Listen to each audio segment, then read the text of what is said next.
অনেক বিষয় শিখে নিব। আগে ভুলগুলো সলিউশন করছি।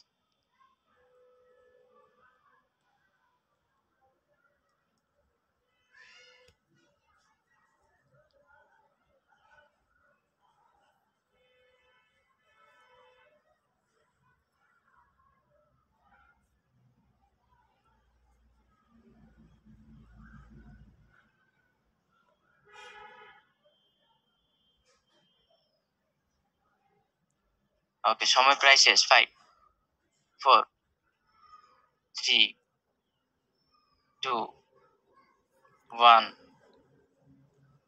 Half and time is up. সময় কিন্তু শেষ, আর সময় দেওয়া হবে না। দেখি তাহলে কি হলো। হৃদয়ের ফেভারিট সাবজেক্ট কোনটা, কি বলো? ওকে, সময় শেষ। আমাদের 81% ভোট কাস্ট হয়েছে, মাশাআল্লাহ। এবার দেখো তো, আমাকে আগে বলতে হবে, আমরা তো না জেনে আনসার করে ফেললাম যে ইংলিশটা হচ্ছে ফেভারিট সাবজেক্ট। গুড। কেন ফেভারিট হলো এটাও জানাবা। আচ্ছা, রেজাল্টের পরিস্থিতি মাশাআল্লাহ অনেক ভালো, অনেকে আন্দাজে ঢিল মেরেছি। আগে বলতে হবে, তোমরা দেখি কে বলতে পারো, কে বলতে পারো এই কোশ্চেনটা গ্রামার পার্টের কোন টপিক থেকে আসছে। গ্রামাটিক্যাল পার্ট কোন টপিক থেকে আসছে এই কোশ্চেনটা। ওয়াও, আমরা অনেকেই অনেকেই বুঝে ফেললাম এটা নাকি প্যারালাল স্ট্রাকচার, মানে প্যারালালিজম থেকে আসছে না। দারুণ তো, অনেকেই ধরে ফেলছি। হ্যাঁ, প্যারালালিজম থেকে আসছে। ওকে, কিন্তু এই যে পার্টটা আছে, এটা যে কোশ্চেন গুলো এইভাবে আসলো, এটা কোন টপিক? এটা হচ্ছে একদম সহজ সংক্ষেপ সুন্দর একটি টপিক, নাম হচ্ছে তার pin point error. Pin point error, এই টপিকটার নাম কি বলো? Pin point error. এখন পিন পয়েন্ট ইরর কি খায় না মাথায় দেয়, এটা আমরা কিভাবে চিনবো? আচ্ছা, এটা এটা চেনার একমাত্র সহজ কি, আচ্ছা তাহলে হৃদয়ের কমেন্ট অনেক সুন্দর ছিল, গুড। পড়তে অনেক মজা লাগে, হ্যাঁ। আসলে মজা করে পড়লে সত্যিই মজা লাগবে, কিন্তু যারা মজা করে পড়তে পারে না বা পড়াইতে পারে না, তাদের কাছে যে কেমন বোঝা মনে হয় ইংলিশ, কল্পনার বাহিরে। ওকে দেখো, পিন পয়েন্ট এরর যেটা বলছিলাম, ওইদিকে আপাতত না যাই। তাহলে পিন পয়েন্ট এররটা কি? পিন পয়েন্ট এরর হচ্ছে আমরা এইভাবে চিনবো, দেখো আন্ডারলাইন করা আছে, এর নিচে আন্ডারলাইন, বি নিচে underline, C number option underline, D number option underline, আছে না? এইভাবে আমরা যখনই পেয়ে যাবো এরকম কোনো কোশ্চেন আন্ডারলাইন করা আছে, আমরা সহজেই বুঝে নিবো এগুলো পিন পয়েন্ট এরর থেকে আসছে। এখন পিন পয়েন্ট এরর কিন্তু আমি শুরুতেই বলেছিলাম ওভারঅল গ্রামার টপিক, মানে সব ধরনের গ্রামারের যে কোনো পার্ট থেকে আসতে পারে। ওকে, তাহলে ওভারঅল এক্সপার্ট থাকতে হবে। তাহলে এবার আমরা একটু জেনে নেব, গত ক্লাসে আমরা শিখেছিলাম তাই তাই তাই, মনে আছে তোমাদের সবার? প্যারালালিজম শিখেছিলাম না? কি কি কি ছিল? তাই, আর কি ছিল? তাই, আর কি ছিল? তাই। প্যারালালিজম মানে হচ্ছে তাই তাই তাই, মানে আগে নাউন হলে পরেও নাউন, তারপরেও নাউন। আগে ভার্ব হলে পরেও ভার্ব, তারপরেও ভার্ব। আগে জেরান হলে পরেও জেরান, তারপরেও জেরান। আগে ভার্বের পাস্ট ফর্ম থাকলে পরেও ভার্বের পাস্ট ফর্ম, এরপরে ভার্বের পাস্ট ফর্ম, তাই না? এরকম ছিল না? ওকে, মাশাআল্লাহ। তাহলে আমরা একটি এক্সাম্পল, আরেকটি এক্সাম্পল দেখে আসি। আমরা গত লেকচারে মাশাআল্লাহ অনেকগুলো এক্সাম্পল করেছিলাম, তাই না? আচ্ছা ঠিক আছে, একটি এক্সাম্পল তোমাদেরকে স্মরণ করে দিচ্ছি। ঢাকা বিশ্ববিদ্যালয় ভর্তি পরীক্ষা 2011-12 সালে প্রশ্নটি এসেছিল। কোশ্চেনটি ছিল এইরকম, হি, দেখো এবার, ড্যাশ ডাউন সাইলেন্টলি, দেখি পারো কিনা তোমরা, silently, and dash his food. এক নম্বর অপশন, এক নম্বর অপশন হচ্ছে সিডস, এটা ছিল, পাশে ছিল টুক। 2 নম্বর অপশন ছিল সেট, পাশে ছিল টেক। সি নাম্বার অপশন ছিল সেট, পাশে ছিল had taken. D number option ছিল সেট, পাশে ছিল টুক। বলো রাইট অ্যান্সার কোনটি? Quick quick quick quick quick, জানো কুইক, জানো সবাই রাইট অ্যান্সার কোনটি? কুইক জানো, একদম ঝটপট জানিয়ে দাও রাইট অ্যান্সার কোনটি। ওয়াও, মাশাআল্লাহ, আমরা কিভাবে পারলাম এখন? একদম সহজ, ইজি, ইজিয়ার দ্য ইজিয়েস্ট পদ্ধতি কি? তাই তাই তাই। শুধু মিলাবো, দেখো এখানে এন্ড আছে কিনা, আছে না? আছে, এন্ড আছে না? অবভিয়াসলি এখানে এন্ড আছে, তাহলে এন্ড এর আগে কি আছে? ভার্ব। এন্ড এর পরে আরেকটা কি লাগবে? ভার্ব। তার মানে দুটি ভার্ব লাগবে, প্যারালাল স্ট্রাকচার হয়ে যাবে। সোজা কথা, কি স্ট্রাকচার হবে? প্যারালাল, মানে তাই তাই। এখন দেখো তো, এখানে সিটস আছে মানে ভি1, কিন্তু এখানে টুক আছে মানে ভি2। বলো খাপ্পা না বেখাপ্পা? তাই তাই কি মিললো? ইয়েস অর নো, খাপ্পা না বেখাপ্পা? বেখাপ্পা হলে শুধু বিকে লিখবা তাহলেই হবে। ওকে, বোল্ড আউট। চলে যাচ্ছে আমরা বিতে। বিতে কি দেয়া আছে? সেট। সেট মানে হচ্ছে ভি2, কিন্তু টেক মানে কি? টেক মানে ভি1, মানে ভার্বের প্রেজেন্ট ফর্ম বা বেস ফর্ম। ওকে, তাহলে এটাও কি খাপ্পা না বেখাপ্পা? এটাও বিকে, বেখাপ্পা। এবার চলে যাচ্ছি সিতে। এটাও কি? এখানে ভি2 দেয়া আছে। তো এখানে কি আছে? হেড প্লাস ভি3। কি ধরনের দুষ্টমি আর শয়তানি আমাদের সাথে করতেছে, তাই না? এটা কিন্তু জাস্ট অ্যাডমিশনে এভাবেই ছিল, আমি একটি হরফও বানিয়ে লিখিনি। ওকে, তাহলে এখানে শেষেরটা দেখো, এটা হচ্ছে ভি2, টুকটা হচ্ছে ভি2। এবার দেখো মিললো কিনা, তাই তাই তাই। ওকে, তাহলে রাইট অ্যান্সার হচ্ছে ডি। তাহলে প্যারালালে আর কোনো প্রবলেম হবে না, যত রকমের কোশ্চেনই থাক না কেন প্যারালাল, আশা করি কোনো ধরনের প্রবলেম হবে না। শুধুমাত্র তোমরা একটু টেকনিক্যালি হ্যান্ডেল করবা, দেখবা সবকিছু তাই তাই দিয়ে মিলে যাবে ইনশাআল্লাহ। ঠিক আছে, মনে থাকবে? ওকে, এবার আমরা এখানে মিলাই। টু এক্সামিনেশন কি, দা এক্সামিনেশন উইল টেস্ট, কি করে টেস্ট করবে? Your ability. অ্যাবিলিটি টেস্ট করবে কিসের উপর? কেন? টু আন্ডারস্ট্যান্ড, বুঝতে। তারপর স্পোকেন ইংলিশটা বুঝতে।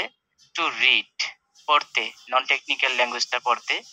অ্যান্ড, অ্যান্ড এরপরে প্রথম অংশটা কি ছিল? টু প্লাস ভার্ব মানে ভি5। এরপরেটা কি ছিল? টু প্লাস ভার্ব ইনফিনিটিভ মানে ভি5। এরপরে দেখো এন্ড এর পরেটাও কি হবে? টু প্লাস ভার্ব মানে ভি5, কিন্তু দেওয়া আছে কি? ভি4। এবার বলো তো, তাই, তাই নাই, খাপ্পা না বেখাপ্পা? কি তাই তাই নাই, খাপ্পা না বেখাপ্পা? বেখাপ্পা। তার মানে এখানে এই নাই হবে না, এখানেও তাই লাগবে, তার মানে টু প্লাস ভার্ব লাগবেই। তাহলে টু রাইট হবে, আনসারটা কি হবে? টু রাইট হবে। সবাই বুঝতে পারলাম এখন? ওকে, শেষ। তাহলে রাইট অ্যান্সার হচ্ছে কোনটা? D number option. আচ্ছা, এইখান থেকে আমাদের শিক্ষণীয় বিষয় কি দাঁড়ালো? পিন পয়েন্ট এরর হচ্ছে নিচে আন্ডারলাইন করা থাকবে, এ হচ্ছে প্রথম কথা। পিন পয়েন্ট এরর হচ্ছে কি, নিচে আন্ডারলাইন করা থাকবে, এটা হচ্ছে প্রথম কথা। দ্বিতীয় কথাটা কি? দ্বিতীয় কথা হচ্ছে পিন পয়েন্ট এরর হচ্ছে পুরো ওভারঅল গ্রামাটিক্যাল টপিক, যে কোনো টপিক থেকে আসতে পারে এই। আর 3 নাম্বার কথা হচ্ছে সবচেয়ে ইম্পর্টেন্ট বিষয়, পিন পয়েন্ট এরর থেকে আমরা এরর খুঁজে বের করব। এরর মানে কি? রং সেন্টেন্স খুঁজে বের করব। বোঝা গেল? এ নাম্বার অপশন উইল টেস্ট, এ নাম্বারে তো কোনো ভুল নেই, মানে এটা এমনিতেই আছে। The examination will test your ability, এখানে তো কোনো ভুল নেই, গ্রামাটিক্যাল কোনো মিস্টেক নেই। তাহলে এখানে প্যারালালগত মিস্টেকটা আছে, to understand, to read and to write. ঠিক আছে, আর বাকিগুলো এক্সট্রা অংশ, ওগুলোর কোনো সমস্যা নেই। আচ্ছা, তাহলে এটা আমরা বুঝতে পারলাম। তাহলে পিন পয়েন্ট এরর থেকে আমরা কি বের করবো খুঁজে বের, বলো বলো। নর্মালি আমরা রাইট অ্যান্সার খুঁজে বের করতাম, বাট পিন পয়েন্ট এররে এসে কিন্তু আমরা রং অ্যান্সার খুঁজে বের করবো। ঠিক আছে, এখানে দেখো উপরে ইনকারেক্ট লেখা আছে। অ্যাডমিশন টেস্ট ইনকারেক্ট কথা লেখা থাকতেও পারে, নাও থাকতে পারে। আচ্ছা, লেখা থাক অথবা না থাক, বলো তো আমরা কি খুঁজে বের করবো? রাইট অ্যান্সার নাকি রং অ্যান্সার? রাইট না রং, কোনটা খুঁজে বের করবো জানাও দেখি, কুইক কুইক কুইক জানাও। রাইট খুঁজে বের করবো না রং খুঁজে বের করবো? ওকে, মাশাআল্লাহ, তাহলে আমরা হচ্ছে রং খুঁজে বের করবো। গুড, তাহলে আমরা শিখে ফেললাম। তাই তাই এর পাওয়ার কিন্তু অনেক বেশি ছিল। ঠিক আছে, রং খুঁজে বের করবো। তাহলে গেল আমাদের pin point error. Last and final poll সবার জন্য ready? Last and final poll সবার জন্য ready, and try to solve it. দ্রুত সলিউশন করে ফেলো সবাই। এরপরে আমাদের টপিকে চলে যাব, আমাদের অনেক গুরুত্বপূর্ণ টপিক আছে। আমরা একটু ব্রেক টাইমে চলে যাব। হ্যাঁ, ব্রেক টাইমে গিয়ে তারপর হচ্ছে আমরা ফিরে আসব পরবর্তী টপিক গুলো নিয়ে। তাহলে এখান থেকে আমরা ব্রেকে চলে যাই নাকি? আচ্ছা, ভাইয়া শুনতে পাচ্ছেন নাকি? কে যেন আছে, মামুন ভাই নাকি? ইমরান ভাই আছেন না? ইমরান ভাই শুনতে পাচ্ছেন?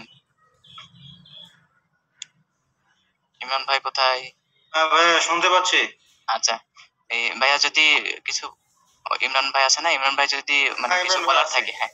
আচ্ছা আচ্ছা, যদি ওদেরকে মানে কোনো কোশ্চেনের সলিউশন দেওয়ার থাকে অন ইয়ারে দিয়ে দিতে পারেন। আচ্ছা, তাহলে আমরা 5 মিনিটের আমি ব্রেকে ওই যাই যে এখন। কোশ্চেন আনসারে কিছু অ্যান্সার দিয়ে দিচ্ছি আচ্ছা আচ্ছা। টাইপ করে। আর আমার মনে হয় যে একটু ছোট পরামর্শ, সেটা হচ্ছে যে আপনারা একটু ফাস্ট আগানো দরকার। 1 ঘন্টা আর 1 ঘন্টা 1.5 ঘন্টার মতো আছে, অনেক টপিক আছে তো। হুম, না এখন আর সময় লাগবে না ইনশাল্লাহ, এখন আর সময় লাগবে না, কারণ আমাদের যে টপিক গুলো আছে ইম্পর্টেন্ট, ওগুলো ইনশাল্লাহ করে ফেলতে পারবো, আরো সময় বেঁচে যাবে ইনশাল্লাহ। বিশেষত ওই যে আমাদের স্টুডেন্টসরা যারা থাকে, দেখা যাচ্ছে যে আপনার ওই সিম্পল কম্পাউন্ড কমপ্লেক্স এই জায়গাগুলো একটু ইলাবোরেট আলোচনা করলে বেনিফিট হবে স্টুডেন্টদের, ট্রান্সফরমেশন গুলো। হুম, ঠিক আছে ভাইয়া, থ্যাংক ইউ, আচ্ছা। কন্টিনিউ, ভালো হচ্ছে।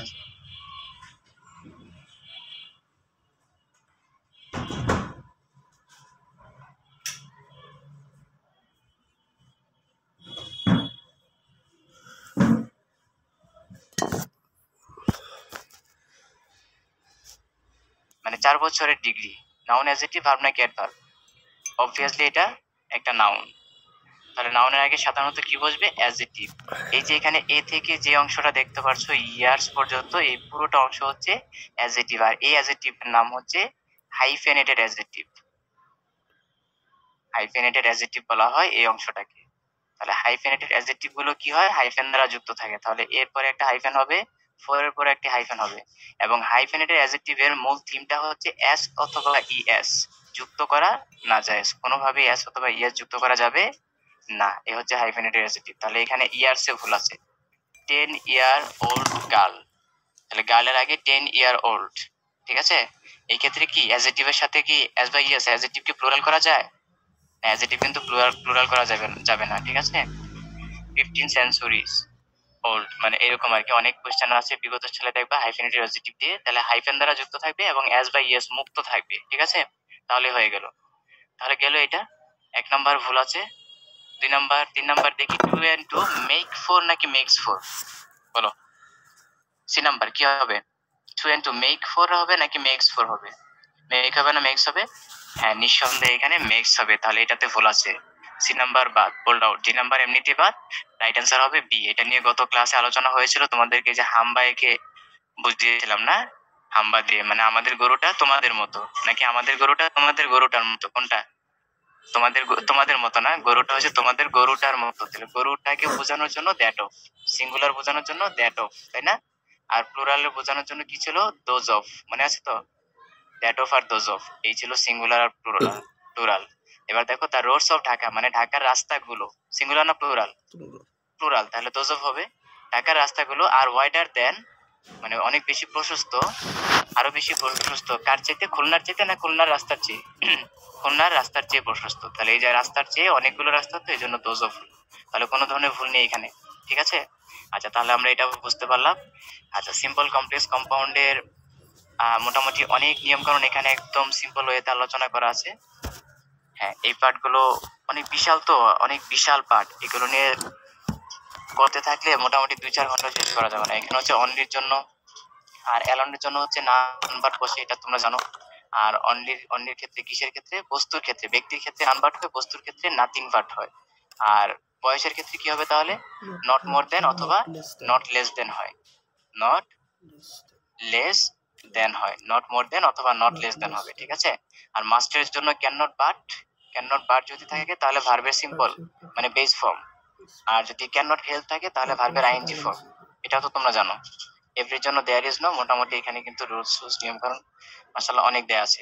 আচ্ছা, আমরা তাহলে ইম্পর্টেন্ট টপিকে চলে যাই। আমাদের খুবই গুরুত্বপূর্ণ টপিক হচ্ছে রিডান্ডেন্সির পার্টটা। তো রিডান্ডেন্সির পার্টটা, এটা থেকে কিন্তু অনেক কোয়েশ্চেন আছে, বিশেষ করে মেডিকেল পরীক্ষাগুলোতে। তো এখন রিডান্ডেন্সিটা কি? এটা খায় না মাথায় দিয়ে। কেউ বলতে পারবো এটা রিডান্ডেন্সি মানে কি? বলো দেখি, কারো জানা আছে কিনা? তাহলে রিডান্ডেন্সি সম্পর্কে স্পেশাল প্রেসক্রিপশন দিয়ে দিচ্ছি, দেখো। রিডান্ডেন্সি, হ্যাঁ, যে টপিকগুলো আমাদের জানা নেই, অনেকে নামই শুনিনি। আচ্ছা, এরকম কেউ নাম শুনিনি লাইফে কখনো? রিডান্ডেন্সি, ওয়েট,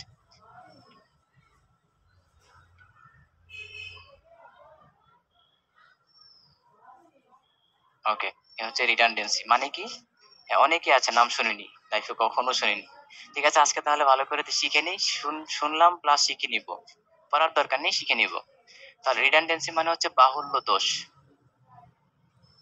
বাহুল্য দোষ বলা হয় যেটাকে, রিডান্ডেন্সি মানে বাহুল্য দোষ। আচ্ছা, এটাকে আমরা একদম সিম্পল ওয়েতে সলিউশন করে ফেলি। বাহুল্য দোষ মানে হচ্ছে একের অধিক, মানে একবার একটি শব্দ ইউজ হবে, এরপরে আরো ইউজ হতে পারে, মানে সেম অর্থবোধক শব্দ আরো থাকতে পারে, তখন ওগুলো হচ্ছে বাহুল্য দোষ হয়ে যায়। অতিরঞ্জিত কথাবার্তা, এগুলো বলা ঠিক না, যে কোনো একটা সিম্পল ওয়েতে যে কোনো একটা কথা বলা। তাহলে এটাকে যদি আমরা অন্য ভাষায় একটু সলিউশন করি, তোমরা বলো তো, বাংলাদেশের একজন ভাইরাল ভিলেন আছে, বিখ্যাত ভিলেন হচ্ছে আমাদের ডিপজল চাচ্চু। এই ডিপজল চাচ্চুর একটি ভাইরাল ডায়লগ বলো দেখি, দেখি কেউ পারো কিনা। ভাইরাল ডায়লগ, দেখি কার কি মতামত চলে আসে। কি হিসাব বুঝো না? আচ্ছা, মাগার বলে না, ঢাকায় বাসা। আহবাগিনা, আহবাগিনা মানে এটা কোথায় পেলা? আহো ভাতিজা, হ্যাঁ, সবাই বেশ, সবার ম্যাক্সিমাম হচ্ছে এই কমেন্টে উঠে আসতেছে, এটা হচ্ছে আহো ভাতিজা আহো, কিন্তু একবারের বেশি আসা যাবে না। তো ভাতিজা ধরে নিলাম আমরা একটা ওয়ার্ড, তাহলে সেম ওয়ার্ড, একই অর্থবোধক সেম ওয়ার্ড দুইবার কিন্তু আসা যাবে না। দ্যাট মিনস একবারই আসতে হবে। কয়বার? মাত্র একবারই আসতে পারবে সেন্টেন্সের মধ্যে সেম অর্থবোধক ওয়ার্ড গুলো, আরেকবার আসা যাবে না। আহো ভাতিজা আহো, কিন্তু একবারের বেশি দুইবার আসবে না। তাহলে মেন বিষয় হচ্ছে এখানে এই ভাতিজা গুলো হচ্ছে একটু সোসা টাইপের হয়ে থাকে, ঠিক আছে? এরা একবার আসলো পরে আবার আসতে চায়, মানে ওই যে সিন্নি বিতরণ হয় না মাঝে মধ্যে, তোবারও একবার নেওয়ার পরে এমন কিছু এমন টাইপের মানুষ আছে যেগুলো একবার নেওয়ার পরে আবার আসে খেতে, তাই না? ওই যে আবার কি পাট ক্ষেতের কথা বলতেছে, ঠিক আছে? এবার পাট শাকের একটা গল্প বলি তোমাদেরকে, শুনবা? অনেকে বলতেছিল গল্প নাকি বলার কথা ছিল, পাট পাট শাকের। আচ্ছা, পাট শাক তো আমরা চিনি, আমরা যেটা খাই। তো নতুন জামাই, ইউনাইটেড স্টেট অফ নিউ খালি, ওইখানের জামাই, নতুন জামাই, তো চলে চলে গেল হচ্ছে নতুন প্রথম প্রথম শ্বশুর বাড়িতে গেল, একদম ফার্স্ট, বুঝলাম? হ্যাঁ, শ্বশুর বাড়িতে গেল। এখন শাশুড়ি আম্মা তো ভ্যারাইটিস আইটেমের রান্না বান্না করলো, প্রায় 40 আইটেমের রান্না। হ্যাঁ, নিউখালীতে কিন্তু বিদেশি রান্না বান্না হয় প্রচুর পরিমাণ। যাই হোক, তো নেওয়ার পরে, হ্যাঁ দেখো, একটু বলি, এটা জাস্ট টপিক রিলেটেড, এই জন্য বলতেছি, শোনো। তো কি যেন বললাম? তো যাওয়ার পরে নতুন শ্বশুর বাড়িতে গেল, শাশুড়ি আম্মা অনেক পদের রান্না বান্না করলো। শুরুতেই তার প্লেটে দিল হচ্ছে শাক দিয়ে ভাত। শাক মানে কিসের শাক? পাট শাক। কারণ পাট শাক তো সে পছন্দ করে না, কিন্তু শাশুড়ি আম্মা দিল, নতুন জামাই আবার, এটা কি না করা যায়? তো মোটামুটি অনেক কষ্ট করে খেলো। খাওয়ার পর শাশুড়ি আম্মা জিজ্ঞেস করতেছে, বাবা পাট শাক কেমন লাগলো? অনেক মজা হয়েছে, মানে একটু পাম দিতে গেল, তো পাম দিয়ে তো আর বাঁচতে পারলো না। শাশুড়ি আম্মা আবার দিল শাক, তো আবারও অনেক কষ্ট করে খেলো। পুরো জিদ লাগতেছে, বোরিং লাগতেছে, একদমই অবস্থা খারাপ। তো এবারও অনেক কষ্ট করে খেলো, কেমন যেন তিতা তিতা লাগতেছে। এবার বললো, বাবা শাক কি সত্যি মজা হলো? আর বললেন না, অসাম লাগতেছে। তো আবার দিল শাক। এভাবে খাইতে তো অবস্থা খারাপ। আর তো মানে আর খাইতে হবে না, মানে না পারতেছে কইতে, না পারতেছে সইতে, ভয়ঙ্কর অবস্থা। শেষ পর্যন্ত যখন কন্ট্রোল, নিয়ন্ত্রণ হারিয়ে ফেললো, মানে আর নিজেকে কন্ট্রোল করতে পারতেছে না, তখন শাশুড়ি আম্মাকে বলতেছে, আম্মা যান, এক কাজ করেন, আপনার এই কষ্ট করে বারবার দেওয়া লাগবে না। পাট ক্ষেত কোন দিকে আছে ওইটা আমার দেখায় দেন, আমি পাট খেতে যাই, শাক নিজে নিজে উঠায় খাইতে থাকি। আচ্ছা, এই হচ্ছে অবস্থা। যাই হোক, ঘটনা হচ্ছে যেহেতু পাট শাকের কথা, পাট ক্ষেতের কথা চলে আসলো, এই জন্য বললাম এটা। এখন দেখো, বাউল দেশ হচ্ছে একবারের বেশি আসা যাবে না, একবারই আসতে হবে। যেমন আমরা যদি একটি কোয়েশ্চেন নিয়ে নিই, এর আগে বিগত সালে প্রচুর পরিমাণ আসছিল এই কোয়েশ্চেনটা, দেখো এই কোয়েশ্চেনটা ছিল যেমন রিপিট। এটা হচ্ছে সেন্টেন্স কারেকশনের উপর বেস করে কোয়েশ্চেন গুলো হয়ে থাকে। 1 নম্বর অপশন সেন্টেন্স, দেখো সেন্টেন্সটা হচ্ছে রিপিট। এই যে এখন হাসছো কেন তোমরা? হাসি বন্ধ করো, হেসো না আর হেসো না। আচ্ছা, এবার হচ্ছে রিপিট ইট অ্যাগেইন। দেখো এই সেন্টেন্সটিতে কোনো ধরনের ভুল আছে কিনা। বি নাম্বার অপশন হচ্ছে repeat it again and again. বলো এই সেন্টেন্সটিতে কোনো ভুল আছে কিনা। আচ্ছা, এ গেল, বি গেল, তারপর সি নাম্বার অপশন, কি ভুল আছে? আচ্ছা, C number option, C number option হচ্ছে রিপিট ইট অনস। দেখো রিপিট ইট অনস অ্যাগেইন, এই সেন্টেন্সটিতে কোনো ধরনের ভুল আছে কিনা। বলো কোনটা রাইট হবে? এ বি সি ডি, কোনটা রাইট হবে? এবার লাস্ট সেন্টেন্স হচ্ছে রিপিট ইট। বলো দেখি এবার কোনটা রাইট হবে। ওয়াও, মাশাআল্লাহ, কিভাবে বুঝলাম? এবার দেখো তো, আমরা একটু খুঁজে বের করি তো, ভাতিজাকে দেখি, খুঁজে বের করি। এই যে ওয়ার্ড হচ্ছে ভাতিজা, এই হচ্ছে রিপিট ইট। এই রিপিট মানে আবার, অ্যাগেইন মানে আবার। দেখো তো এই সোজা দুইবার আসলো কিনা সেন্টেন্সের মধ্যে। একবার তো আবার দেয়া হলো, আবার আসলো কিনা সেন্টেন্স। ওকে, তাহলে এক সোসা, এক ভাতিজা দুইবার আসতে পারবে? খাপ্পা না বেখাপ্পা? বেখাপ্পা। এবার দেখো বি নাম্বারে repeat it again and again, মানে একবার তো মিষ্টি নিয়ে গেল, আবার আসলো মিষ্টি নিতে, এরপরে আবার আসলো। এরকম কিছু পাবলিক আছে না? তাহলে বারবার সোসা সোসা সোসা টাইপের পাবলিক আবারও দুইবার তিনবার আসলো, তাহলে বলো এটা খাপ্পা না বেখাপ্পা? 1 নাম্বার তো বেখাপ্পা হলো, বি নাম্বারও কি বেখাপ্পা। এবার দেখো 3 নাম্বারে কোনো ভুল আছে কিনা। Repeat it once again, repeat আবারও ইট ওয়ান্স এগেন। কি ভয়ঙ্কর অবস্থা! তার মানে সোসামির বিভিন্ন রকমের রূপ পরিবর্তন করে আসতেছে, এখন কিন্তু পোশাক আশাক চেঞ্জ করে আসলো, তাই না? এখনো কি খাপ্পা না বেখাপ্পা? বেখাপ্পা, সি নাম্বারও বেখাপ্পা। তাহলে রাইট আনসার হচ্ছে কি রিপিট ইট। রাইট আনসার কি রিপিট ইট। শেষ, সবাই বুঝতে পারলাম? এবার দেখো তো, তোমাদের জন্য একটি কোশ্চেন, ইম্পর্টেন্ট কোশ্চেন হচ্ছে বিসিএস এর প্রশ্ন, দেখি পারো কিনা। হি ইজ মাই কাজিন, এটা বিসিএস এর প্রশ্ন। He is my cousin brother. বলো দেখি আমাকে এখানে কোনো ধরনের ভুল আছে কিনা। কাজিন মানে কি? ভাই। ব্রাদার মানে কি? ভাই, ওই যে মামাতো ভাই। যাই হোক, তাহলে দেখো তো এই সোসা দুইবার আসছে কিনা, এই কাজিন নামক সোসা ব্রাদার দুইবার আসছে কিনা। আসছে। তাহলে খাপ্পা না বেখাপ্পা? বেখাপ্পা। এটা 28তম বিসিএস পরীক্ষা আসছে, হ্যাঁ 28তম বিসিএস তে আসছে। তাহলে দেখো বিসিএস এর গুলো আমরা পারি, মাশাআল্লাহ শেষ। এবার মেডিকেলে আরেকটা দেখবা, যেমন হচ্ছে ই রিজেম্বলস, মেডিকেল আসছিল, এটা শেষ। এটা দিয়ে আমরা ব্রেকে চলে যাব। হি রিজেম্বলস লাইক হিজ ফাদার, হি রিজেম্বল লাইক হিজ ফাদার। এবার আমাকে বলো দেখি এখানে কোনো ধরনের ভুল আছে কিনা। এটা আসছিল মেডিকেল অ্যাডমিশন টেস্টে 1992 সালে। কত সালে বলো তো? এই যে আমাদের জিএম গ্র্যান্ড মাদার আর হচ্ছে জিএম গ্র্যান্ড ফাদারের আমলে আসছিল, বুঝছি এবার? গ্র্যান্ড মাদার আর গ্র্যান্ড ফাদারের আমলে। ঐতিহাসিক প্রশ্ন, দেখো পারো কিনা। মাশাআল্লাহ। তাহলে কি ভুল? রিজেম্বলস আছে, লাইক আছে, কি ওইখানে ব্রাদার বোল্ড আউট, এখানে কি লাইকটাকে বোল্ড আউট করে দিতে হবে। তাহলে আহ বাতিজা আহ একবারের বেশি দুইবার আহা আসা যাবে না। তাহলে কয়বার আসতে হবে? একবার। তাহলে এরকম কিছু সোসা ওয়ার্ড আছে না, এই সোসা ওয়ার্ড গুলোকে রিডান্ডেন্সি বলা হয়। ঠিক আছে, মানে একবার আসলো আবার সেম অর্থবোধক একটু রূপ পরিবর্তন করে আবার আসতে পারে অন্য সিস্টেমে। কিন্তু আমরা কি করব, একবারের বেশি দুইবার আইলেই চান্ডে বান্ডে খরচ করে দিতে হবে। ঠিক আছে, বুঝলাম সবাই? একদম ক্লিয়ার? জানাও ক্লিয়ার না অল ক্লিয়ার? কি বুঝতে পারছি না? মাশাআল্লাহ, অল ক্লিয়ার। তাহলে এখন যেহেতু নামাজ আজান দিয়েছে, নামাজের ব্রেক টাইম থাকবে, তাহলে আমরা 15 মিনিটের কাজ নামাজের ব্রেকে চলে যাই। ওযু আছে, নামাজ কালাম আছে, সো 15 মিনিটের মতো লাগবে।